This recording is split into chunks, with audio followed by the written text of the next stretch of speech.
साक्षात्कार का तो विषय आप बताएंगे। जहाँ तक मेरी फिल्मों की बात है, अभी 18 नवंबर को मेरी फिल्म रिलीज़ हुई थी, जिसका नाम है फोर्स 2। और जो मेरी आने वाली 2-3 फिल्में हैं, उसमें एक का नाम है रईस, जो मेरे ख्याल से 26 जनवरी को रिलीज़ हो रही है, और एक का नाम है काबिल, जो शायद उसी दिन रिलीज़ हो रही है। जिम्मेदारी तो चाहे छोटा प्रोजेक्ट हो चाहे बड़ा प्रोजेक्ट हो, जिम्मेदारी तो बराबर की ही होती है। एंथुजियाज्म भी बराबर का होता है, तैयारी भी ऑलमोस्ट बराबर की होती है। इसीलिए जहाँ तक जिम्मेदारी का प्रश्न है, मुझे लगता है कि लेकिन हाँ, एक बात ज़रूर होती है कि चूंकि जिन स्टार्स के साथ आप काम कर रहे होते हैं वो बड़े स्टार्स होते हैं, तो फिल्मों की रीच भी उस हिसाब से मानी जाती है कि फिल्मों की रीच ज़्यादा होगी।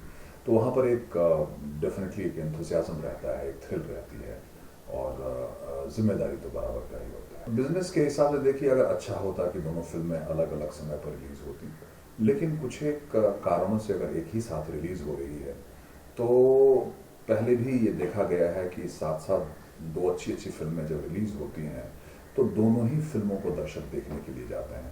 तो मुझे लगता है कि चूंकि काबिल और रईस दोनों ही बड़ी ही संजीदगी के साथ फिल्म बनाई गई है, पूरे कमिटमेंट और पूरे डेडिकेशन के साथ बनाई गई है, दोनों में बड़े बड़े स्टार्स हैं, जिनकी रीच बहुत ज़्यादा है, तो मुझे नहीं लगता है कि दोनों फिल्मों के बिजनेस में किसी तरह की कमी हो। रईस में बेसिकली मैं एक नेगेटिव रोल कर रहा हूँ। रोल का खाका मैं आपको डिटेल में भी नहीं बता सकता, क्योंकि वो हमारे कॉन्ट्रैक्ट के खिलाफ जाएगा। और रईस में डेफिनेटली एक नेगेटिव रोल। जहाँ तक काबिल का प्रश्न है, काबिल में मैं एक पुलिस ऑफिसर का रोल निभा रहा हूँ। हाँ, इनकी जो सबसे बड़ी जो खूबी है वो है इन लोगों की पोलाइटनेस और इन लोगों की मेहनत। दोनों ही बहुत मेहनती है, दोनों ही बहुत ही पोलाइट हैं, दोनों ही बहुत डाउन टू अर्थ हैं, दोनों ही अपने काम पर बहुत ज़्यादा ध्यान देते हैं। बाकी लोगों के भी साथ मैंने काम किए हैं, उनका भी कमिटमेंट तो बराबर ही रहता है, लेकिन इतने बड़े स्टार्स होने के बावजूद भी दोनों ही बड़े डाउन टू अर्थ हैं।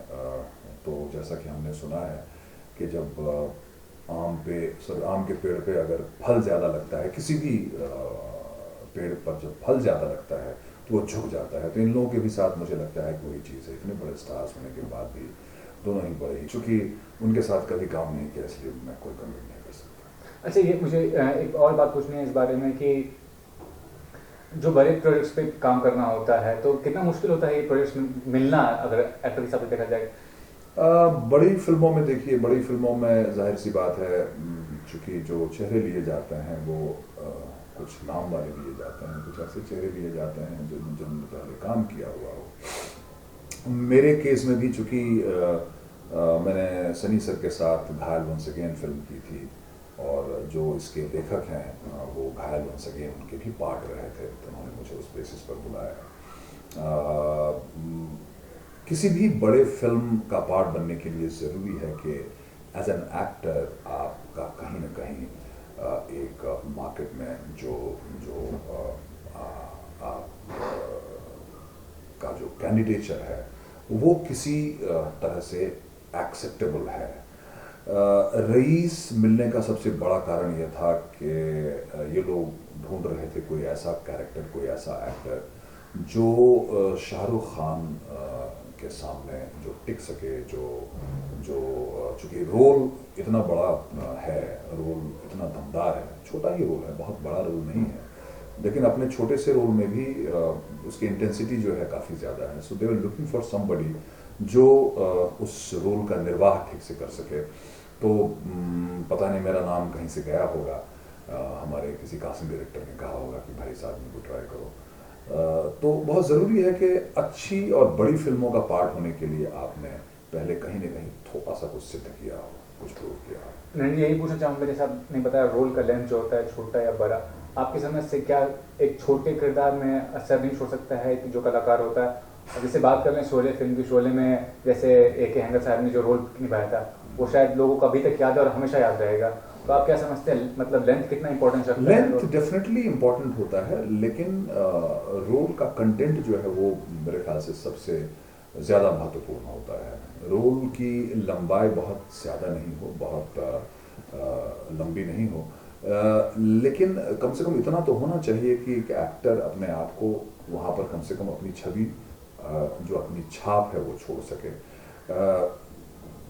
लेकिन कभी कभी क्या होता है कि फिल्म के निर्माण में, फिल्म की जो कहानी में एक कैरेक्टर किस कदम पर किस तरह से कितना कंट्रीब्यूट कर सकता है, वो उस कैरेक्टर का जो है निर्णायक पॉइंट माना जाता है। तो मैं ये मानता हूँ कि रोल की लंबाई बहुत इम्पोर्टेंट नहीं होती, लेकिन कंटेंट उसका क्या है, वो कहानी को किस मोड़ तक ले जाती है, कहानी में किस तरह की ट्विस्ट लाती है, ये बहुत ज़रूरी है।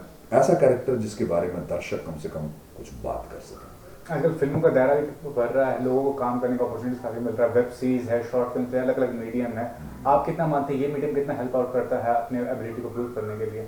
जाहिर सी बात है, आजकल चूँकि एक्टर्स के लिए क्या है कि पहले स्ट्रगल बहुत ज़्यादा होता था। आजकल अगर आप थोड़ा सा भी अपना काम जानते हैं तो इतनी सारी चीज़ें बन रही हैं। वेब सीरीज़ आपने कहा, आप टेलीविज़न की बात करते हैं, आप इतनी सारी फिल्में बन रही हैं, बहुत तरह की चीज़ें बन रही हैं। तो और जाहिर सी बात है कि जो आज का जो एज है वो डिजिटल एज है, तो ये एक्टर के लिए बहुत सुनहरा मौका है, डायरेक्टर के लिए बहुत सुनहरा मौका है, ये टेक्नीशियंस जो इतने सारे मार्केट में हैं जिनकी रोजी रोटी इन सब चीज़ों से चलती है, उनके लिए बड़ा ही सुनहरा मौका होता है कि उनको ये अपॉर्चुनिटीज़ मिले। तो मेरा ये मानना है कि पूरी टीम के लिए, वो डायरेक्टर से लेकर के और स्पॉट बॉय तक के लिए ये एक सुनहरा मौका है जो इस वक्त आया है और सभी एंजॉय कर रहे हैं। आपने ये पूछना, इसके अलावा कौन से प्रोजेक्ट्स हैं, और एक सफल अभिनेता की बात अगर करें, कोई भी अगर सफल अभिनेता है तो आपके हिसाब से क्या सबसे अहम चीज़ होता है? कि आते तो कई लोग हैं चकाचौंध देख के कि मुझे अभिनेता बनना है या अभिनेत्री बनना है, लेकिन क्या अहम चीज़ होती है जो कि आपको आपके मुकाम तक पहुंचा सके? मेरा मानना है कि आप सफल तभी होते हैं जब आप अपना काम ठीक से जानते हैं। बहुत ज़रूरी है कि आप जिस विधा में हैं, जिस फील्ड में हैं, चाहे वो डायरेक्शन हो, चाहे एक्टिंग हो, चाहे सिनेमाटोग्राफी हो, इस फील्ड से जुड़े हुए किसी भी विधा से आप जुड़े हुए हों, किसी भी फील्ड से जुड़े हुए हों, आपको अपना काम आना चाहिए। आप सिर्फ और सिर्फ अपने काम, अपने क्राफ्ट से ही जाने जाएंगे, अपने क्राफ्ट से ही पहचाने जाएंगे। इसलिए बहुत ज़रूरी है कि सफल होने के लिए आप अपने क्राफ्ट पे मास्टरी करें, आप अपने क्राफ्ट को बढ़िया से बढ़िया तरीके से जानें, और वही आपको सफलता तक पहुंचा सकती है। बाकी कॉन्टैक्ट्स और ये सब सारी चीज़ें आपको उस फ्रंट तक ले जा सकती हैं, लेकिन जहाँ तक सफल होने का सवाल है, सफलता से मेरा मतलब है कि ये तो खैर बड़ा ही एक सब्जेक्टिव मामला है, लेकिन इस फील्ड में अपनी स्टैंडिंग के लिए आपको अपना काम का आना जो है बहुत ज़रूरी है। तो इसके अलावा और कौन से प्रोजेक्ट, कोई स्क्रिप्ट पढ़ रहे हैं यार? हाँ, मैं 2-3 फिल्मों पे काम कर रहा हूँ। इनफैक्ट एक फिल्म मैं अभी देहरादून में शूट करके आया, 20-22 दिन का वहाँ पर हमारा शेड्यूल था। एक और फिल्म है जो मैं रांची जा रहा हूँ कुछ दिनों के बाद वहाँ शूट करने के लिए। एक 3-4 फिल्में हैं जिन पर मैं काम कर रहा हूँ, और कुछ एक स्क्रिप्ट्स वगैरह पढ़ रहा हूँ। आने वाले समय में डेफिनेटली जब नेक्स्ट टाइम हमारी आपकी मुलाकात होगी, मैं डेफिनेटली आपको बताऊँगा कि हमारी अगली फिल्म कौन सी है। थैंक्स नरेंद्र जी, अपना